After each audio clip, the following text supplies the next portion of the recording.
Boy, I'm so proud of our football team, what resiliency they showed. We said this word, a lot of you know, poise. Since January, we knew that there'd be really high highs and lows of the season and every single football game. A lot of people out there getting their first experience as starters, as players that have to make huge plays in that moment when we're just not just relying on one person. And they had a lot of gut checks throughout that entire football game. Really proud of our defense. I thought they came through 4 takeaways. We talked about the ball all week, how important that was going to be. Offense, we just couldn't get a lot of things going in rhythm, and that's a credit to them. When I say we're prepared for ghosts, that's what I meant. And that defense is very difficult. It's the same Syracuse defense, but instead of 265, 260 across the board up front, they're 320, 330. A little different of a system when you have those players, the length in the back end, the pressure, and not being able to prepare for exactly what you want. I thought we held our cool, though. We were poised. And we kept saying on the sideline, it's going to hit. We're going to get opportunities. We will have a chance. And nobody stopped believing on that sideline. I thought our leaders showed great resiliency, resolve, and passion for each other. I mean, a frustrated locker room's a divided locker room. A grateful locker room's connected. That team's really grateful for each other.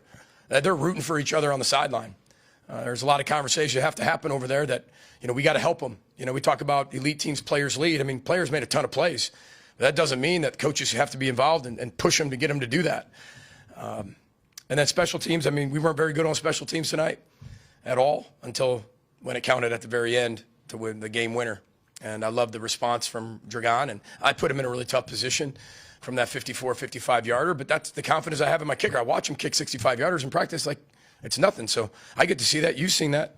I'm going to trust our players. But there's a lot of things we can get better at.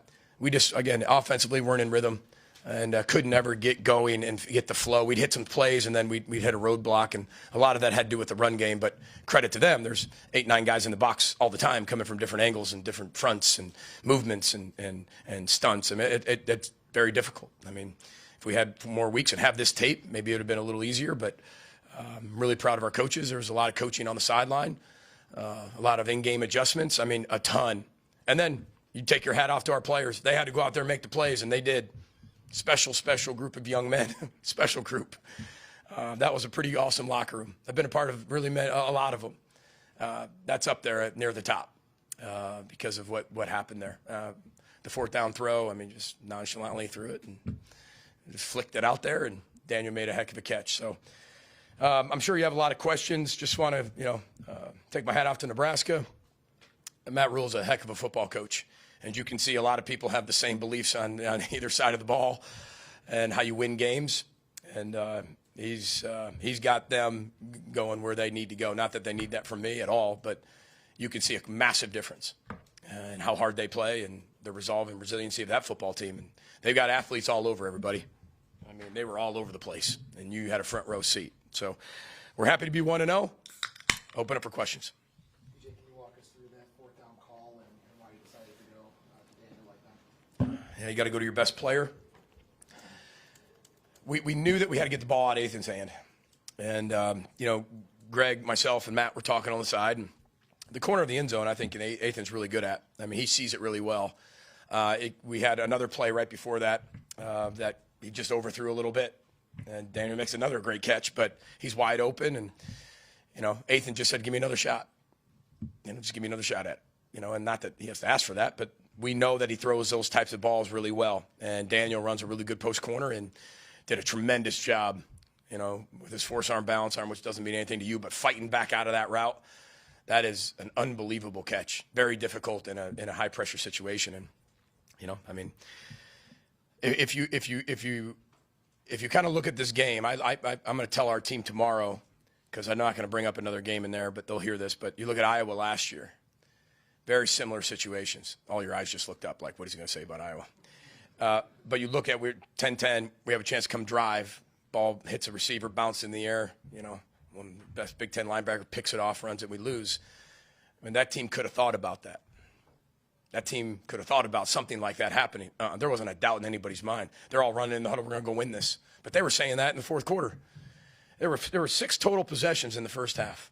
3 for us, 3 for them. I mean, we had a double up, triple up TV timeouts because it took forever. But Daniel made a heck of a catch.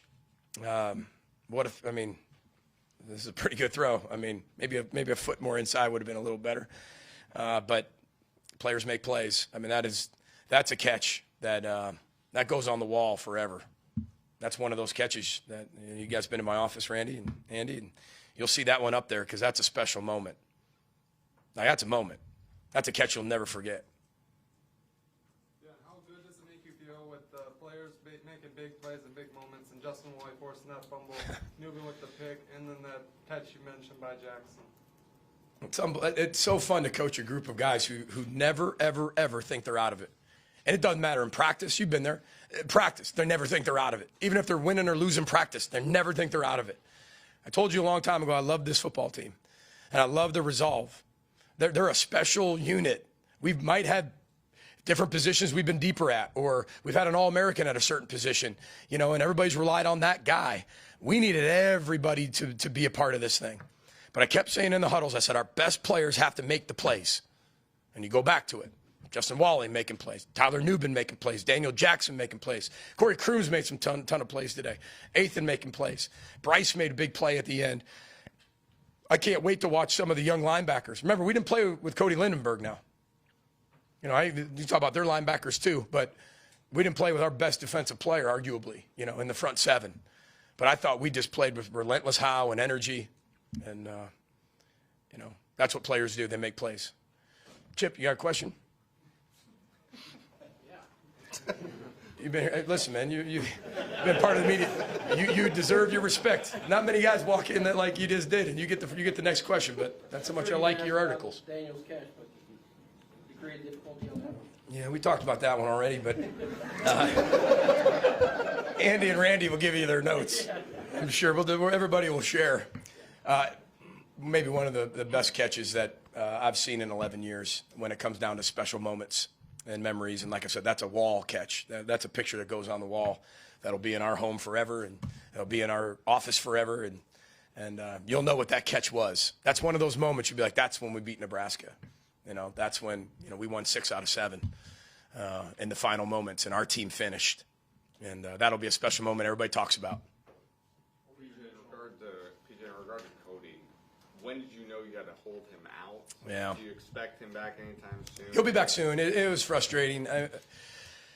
I told all of you we had a really healthy training camp. I mean, it really was. We were really lucky. And, I told you we had 0 concussions. I mean, think about that in a whole 30-day training camp, right? And he just bladed on it's called a blade, just kind of dips his shoulder on an offensive lineman and just kind of hurt his leg. And it's unfortunate. It's something that's a minor injury, but there was no way we could get him in. It was about a week ago, and our training staff did a great job, everything they could to get him ready. But, they make the calls on all those things. And we'll make sure that when he's ready, he gets back on the field. But, Pierre, it shouldn't be too long. You feel your offensive line kind of started to gel later in the game? Later in the game, I thought early they did, and I thought late they did. I thought we had some issues in the middle, but they were doing some legit things in the middle of that game that we had to keep making adjustments to. And you got to give them credit. I mean, people were coming from everywhere, every angle, every level, every front, and there wasn't a lot that was the same. So they game planned it up. They've got a lot of film on us and what we do. We didn't have a lot on them, and but we showed great resolve. PJ, how would you evaluate Athan's performance tonight? What do you feel like he needs to work on as the season progresses? Oh, everything. He took a huge step in the right direction, though, because if we're expecting a quarterback to be perfect, no quarterback's ever perfect. But he showed guts. He showed determination. He showed leadership. He showed leading the football team. He showed big play moment opportunities, and he's done that before, though. That's what he does. Now, do we have to be more consistent? Absolutely. Does he have to be more fundamentally sound? Absolutely. There are a lot of times he abandoned his fundamentals a little bit, maybe too early than maybe he should, because he's a creator. But sometimes you don't have to create when you don't have to create. And but he's such a great learner, and he takes it all in. He can flush things really quickly. I think that's a gift. He doesn't hold on to things very long. I mean, he could have, on the first throw, he could have said, "Man, I missed that," or missed the next one. Nope.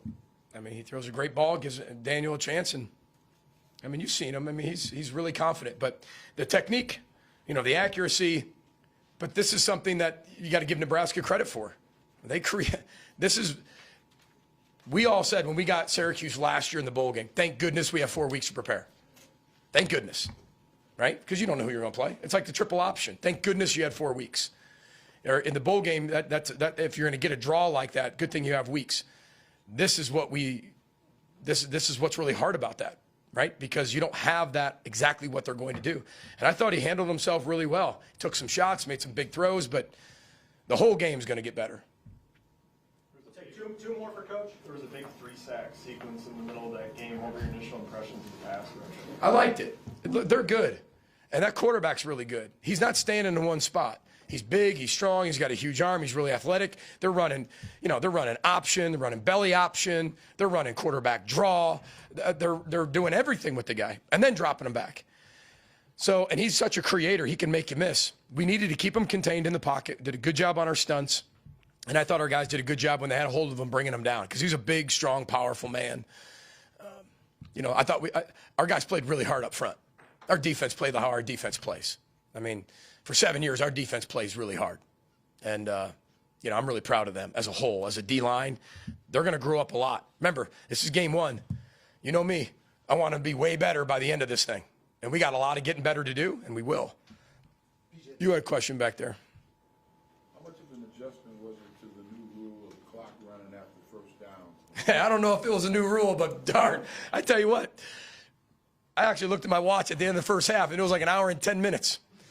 And I was like, they better have a lot of commercial time in that second half. When you have two teams like how we play, it seems like it never, stops, ever. But, we've had that, the time of possession. I don't know what that actually was at the end. But it definitely made the game go faster, that's for sure.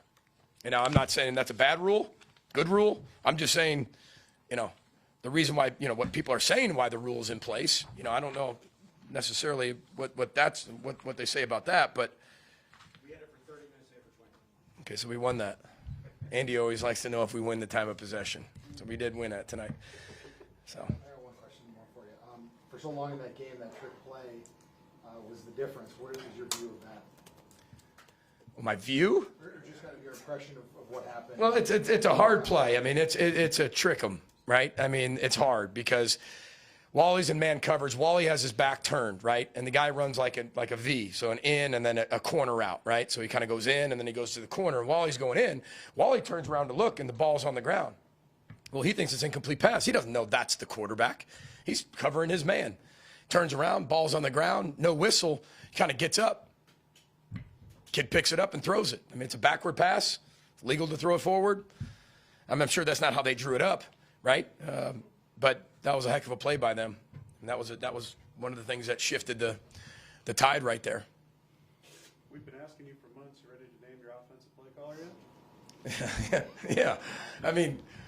Take it easy on him, But Greg Harbaugh calls the plays. So he did a really good job tonight. And I mean it, because that's a very, very difficult defense with the preparation we were given. And I give him a lot of credit because he stayed really poised. Really poised. This word poised, you're going to hear me say it all year, so get used to it. Make a T-shirt because, we're going to say it all year. He was really poised. Matt was really poised. Greg works with the quarterbacks. I'd like the play caller to work with the quarterbacks. That's what I've always preferred. And Matt's called plays before. Our kids our staff's having babies all the time. If Greg has another baby, then Matt will call plays. Matt has another baby. It's just they're having babies left and right. So, but I'm really proud of him tonight because that's a tough one to make your first debut in the Power 5 as a coordinator. And it was cool. I wrote him a letter last night. I have a tendency to do that, and hopefully remembers that the rest of his life because that's a heck of a game 1 being the coordinator in the Power 5 at the University of Minnesota. And I'm happy for him, and I'm happy for Coach Rossi and the defensive staff. They did what they do. And don't you think for 1 second, I ever take that for granted. We play complementary football. It's not offense versus defense or defense isn't doing this, offense is doing this, ever, never. We'll never have that type of team. We've done that for 11 years. We play complementary football. And the way we play offense, I'd like to execute a little more. But the way we play offense complements our defense. And, we just got to get some things cleaned up. Now we know what we can and cannot do. What do we do well? Where we're going to clean up. The old saying is you get better from week 1 to week 2. I don't necessarily believe that. I think you keep getting better every week, but this is the next challenge we have. Get on a plane, go recruiting tomorrow. Back at it. So I want to thank all of our recruits that were here today and everybody watching. So, and all the alumni. Last thing I'll say is that locker room was packed with alumni. People before me, people in 2017, 18, 19, 20, 21, 22, 23. Muhammad Ibrahim was there. I almost grabbed him and said, get in there. And he was standing by me at one point. It was just really eerie feeling. You got Muhammad Ibrahim standing next to you, not in uniform, and couldn't do anything to help you. We'll get better. Proud to be 1-0. Really, really thankful to all of you who are here. Want to thank last thing. I'm sorry. This is really important because what a crowd.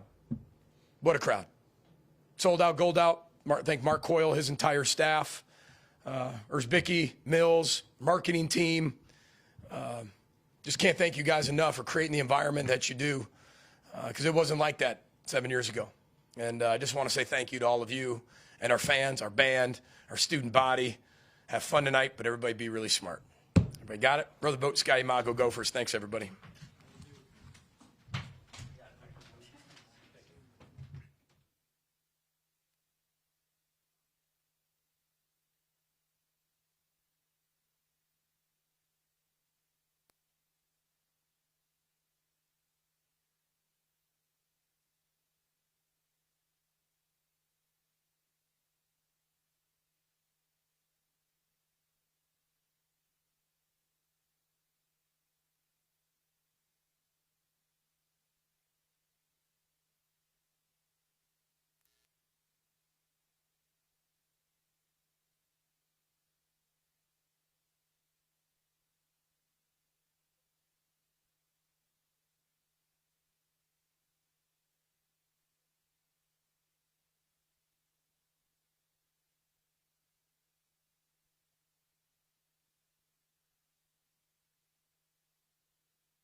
Yeah, we just got a lot of trust in Daniel. I think the coaching staff and, I've talked about this all year since January. We're going to get the ball to the playmakers. And, we trust Daniel with the ball in his hands, and, he's going to make that play. So. Your perspective on it? Yeah, I love the play call. It came down to, fundamentals and details. It's fourth down, so, they're at an all-time high. So, fundamentals and details, and then it just came down to executing, and that's what we did. So. Do you have any doubt yourself? Oh no, there's no doubt in anything. Everything is like we did in practice. We're gonna go out there and give it our all. How about that first down one where you ran out for the catch? They rolled it out of bounds. Do you think you had that one? Yeah, I feel like I had that one. It would have been like a snapshot, one of those snapshots. But I feel like I had it. But hey, it's also a next play mentality. So we knew we were gonna have more chances. It wasn't the fourth down right there. So we knew we had more chances to go get it. So. Daniel, how long have you perfected that post corner route? We run it often in practice. I won't say. There's always stuff to get better at. But I ran a good route. And I had the DB bite on it, and it was, I'd say, perfect. Daniel, what did a moment like that mean to you with the game on the line like that, to make a catch like that? I'm happy I could do it for my brothers, and I can come through when my number is called, and it feels really good. It feels the word knowing we went out there and executed and finished the game strong. Perspective, why was it a struggle to run the football for you guys tonight? I don't think it was a struggle. I think the game and the coaches called for us to throw more. At the end, you saw Sean Tyler's huge run to put us in field goal range. That was awesome. So I wouldn't necessarily say it was a struggle. I think the coaches and the game called for us to throw a little bit more tonight. Ethan, how big of a challenge is that defensive scheme where you have so much movement and different fronts and not being really the same from play to play? Yeah, I want to give a lot of credit to Nebraska. I also said all week, I got a ton of respect for them. I want to give credit to our scout team, too. They gave us great looks all week. Players on the scout team, they don't get any credit, but they do give us really good looks. And, it is. You just got to, know our offense and know how we do things and perfect it. So when you don't know exactly what they're doing, that's the time when you got to say, okay, we know our offense. We've done it now for a long time, and we just got to go execute. There were some things, missed throws that I had that, we're going to correct for sure. But, once again, I'm just really proud of the team because we responded very well. We had a lot of poise in those situations where, it might have been a little confusing, but, we just kept getting back up, kept responding, and that's why I'm so proud of this team. Tell us the lead up to your kick at the end. So it was actually before Newman's pick. I told Croft, I'm like, Croft, be ready. We're gonna have another opportunity to go out there. Newman gets the pick. Offense does what they do. Got us in the field goal range, and from there everything went black. That's the moment. It's the moment kickers dream of, is a nice walk-off field goal like that. So being able to get that done, shout out the O-line and everybody for the protection, Brady for the snap, Crawford for the hold, and then just getting that big victory. It's very good. I like it. What's your mindset there after you went out there for the 54-yarder that had plenty of leg, but you missed left? Any doubt in your mind at that point? No doubt. No, I want to be perfect, obviously, but perfection is hard to come by. So being able to eliminate those misses, those obviously as a kicker you don't want to miss. So being able to eliminate it, forget about it, the next play mindset, having great teammates around me that are like, hey, bounce back, let's go. Ethan came up to me, he's like, hey, we're going to need you to respond. So just having guys like that, it makes missing a lot easier. Obviously, you don't want to miss, but when it does happen, it's not as hard for me to take in. Yeah, one for both Ethan and Daniel. 16 targets to Daniel today. What has that relationship been like, and how have you guys built that throughout the time in camp? I think it started last year, honestly. We just have such a good relationship off the field. And I know where he's got, I trust that if it's one-on-one and he's not open, I'm going to give him the ball because obviously he proves it. He's proven to everybody that he can make plays in big-time moments. That wasn't a good ball for me on that fourth down. He was wide open.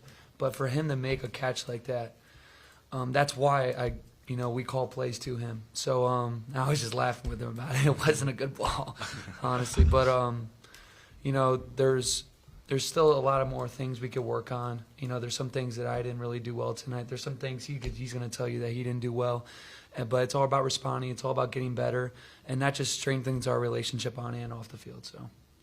Yeah, we go into practice that every day, like it's a Big Ten championship. We got a strong mindset, and we have strong trust within each other. And every day at practice, we go out, and like he said, our relationship off the field, that also, helps with it, knowing that you can trust the guy to be where he's supposed to be and when he's supposed to be there. And I trust Ethan 100% where he's going to put the ball where it needs to be. And just at practice, just building on that relationship consistently, rep after rep, and that just makes moments like today just a little bit more special. Nathan, obviously Harlow is your position coach, but he's also the play caller. How does that kind of help knowing that kind of he's in the room with you on a daily basis? Yeah, I mean, the way he works, I think, also gives me so much more confidence. I was so confident going out there today because I knew that whatever he called was because of what he's seen, and I went out there and I was like, this is exactly what we were studying. This is, most of the time, they also brought some things that, we haven't seen, but the way he works, the way he's prepared us, because he played quarterback, so the way he prepared us, he knows the quarterback position. It's really a blessing. I'm super grateful for him. I have a very, very, very good relationship with him. And he's just a really good coach. There's really no other way to explain it. The things he's done for me and helped me grow is just, very exciting. But, there's a lot of mistakes I made tonight, but I can't wait to go back, watch him, and he's going to help me become better. So. Obviously some big plays from the defense, particularly the turnovers. How did you guys view those takeaways? I was waiting for someone to ask me. Thank the defense. I love our defense so much. We love our defense. Have to shout out Dragon too. Didn't even give him a shout out. Shout out to my dog. It's all good. Man, Noob, Wally. Gosh, our defense is special. Every year it's special, man. Noob's a special player. I mean, we all know that. Noob's a special player. Wally's a special player. Yeah, they consistently got us better throughout training camp. So, we got to give credit to them to where we are right now. Yeah. PJ said that he came up to you, I don't remember when, maybe late in the fourth quarter, and said, hey, I need you to kind of lead at this moment. Walk me through kind of that point. Yeah, I feel like we train to be in moments like this. This is how we're prepared. So it's all credit to Coach Fleck and the staff. And the strength coaches, Coach Nickel, we're trained for big moments like this. The fourth down, the way we condition, the way we work out, the way we practice. You guys have all been in our practice. I mean, it's always in big moments with a ton of noise. That's what we prepare for. So I had to give all credit to them because I'm confident enough to be like, hey, now I got to lead. Now it's, there's going to be other guys that lead too, but, I got to lead too, and I know that that's just what I have to do. It's very easy to do, though, when we're trained to do that. So. Ethan, can you speak to the transfer addition in Corey Crooms and what it was like playing with him today and what you saw from him? Yeah, I mean, I love playing with Corey. I said this a couple weeks ago, but, I got a great relationship with him. Not only Corey, but Sean, too, Spence. I mean, they all made huge plays tonight in critical moments in the game. I'm super blessed to have them here. And I'm super thankful for them. They're really good players, as you guys, know. Yeah, they're huge additions for sure. Take one or two more. Daniel, there's obviously a crab sketch against Fresno State early on in the 2019 season. Did he mention anything to you kind of about that? I know it's literally just. Yeah, no, funny you ask because Coach Fleck definitely made a joke about it in the locker room. He said something about how they was happy Crab didn't wear a size 15 and he would have stepped out. But happy I wear kind of a bigger size, so I was able to get that toe down in the ground. So kind of different, viewpoints of each situation. But we both came down and receivers make plays, so that's what we do. What size do you wear? I wear a size like 12. Yeah. One final question, and everyone else set. All right, thank you guys. Thank you guys. Thank you very much. Justin, Wally, and